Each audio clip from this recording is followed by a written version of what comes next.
Hello नमस्कार श्री स्वामी समर्थ। रेशमाच्या दुनियादारीमध्ये पुन्हा एकदा मी तुमचं स्वागत करते। तर आज मी बनवते मस्त तुरीच्या दाण्याचं कालवण। कालवण बनायला एकदम पटकन असं बनतं आणि खायला सुद्धा एक नंबर लागतं। तर चला इथे वेळ न घालवता आपण डायरेक्ट रेसिपीकडे वळूया। तर इथे बघा मी कढई घेतलेले, कढईमध्ये एक वाटी मी तुरीचे दाणे छान सोलून धुवून घेतलेले, ते आपल्याला छान असे फ्राय करायचे, थोडंसं असं परतून घ्यायचे, कारण की मग त्याला टेस्ट खूप छान येते। जे आपण रस्सा भाजी किंवा कालवण किंवा सुक्के सुद्धा आपण दाण्याचं उसळ बनवतो ती सुद्धा एक नंबर लागते।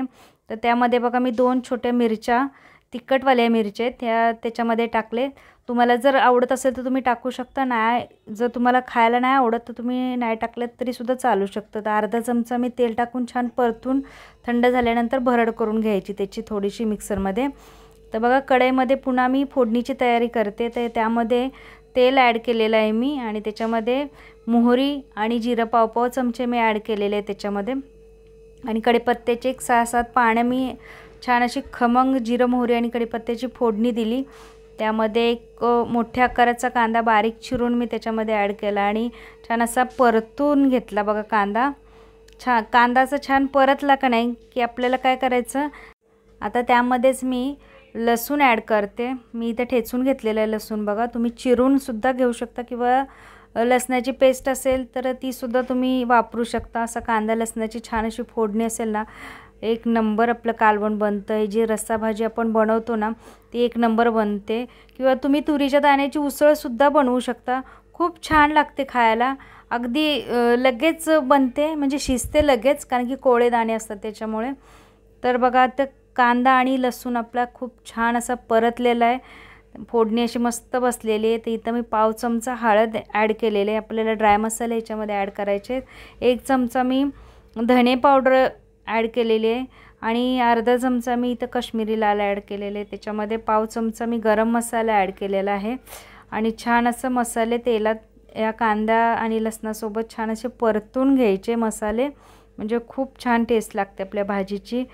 आता याच्यामध्ये आपल्याला ॲड करायचं 1 वाटी मी बारीक चिरलेला टोमॅटो आहे, म्हणजे छोट्याच आकाराचा टोमॅटो आहे तो मी घेतलेला आहे आणि तो छान असा बारीक चिरून घेतलेला आहे, तो सुद्धा याच्यासोबत असा परतायचा।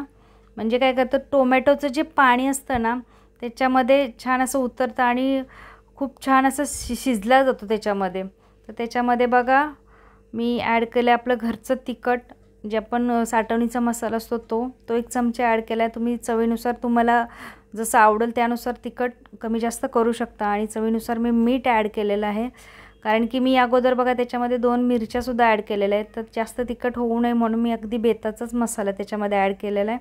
तर ही सगळी फोडणी करपू नये म्हणून अगदी थोडंसं पाणी ॲड करून ना, म्हणजे टोमॅटो वगैरे छान शिजला ना की असं स्मॅश होतो ना, म्हणून थोडंसं पाणी ॲड केलेलं आहे मी। आणि मग त्याच्यावर मी आता झाकण लावते आणि 1-2 मिनटं छान असं शिजू देते।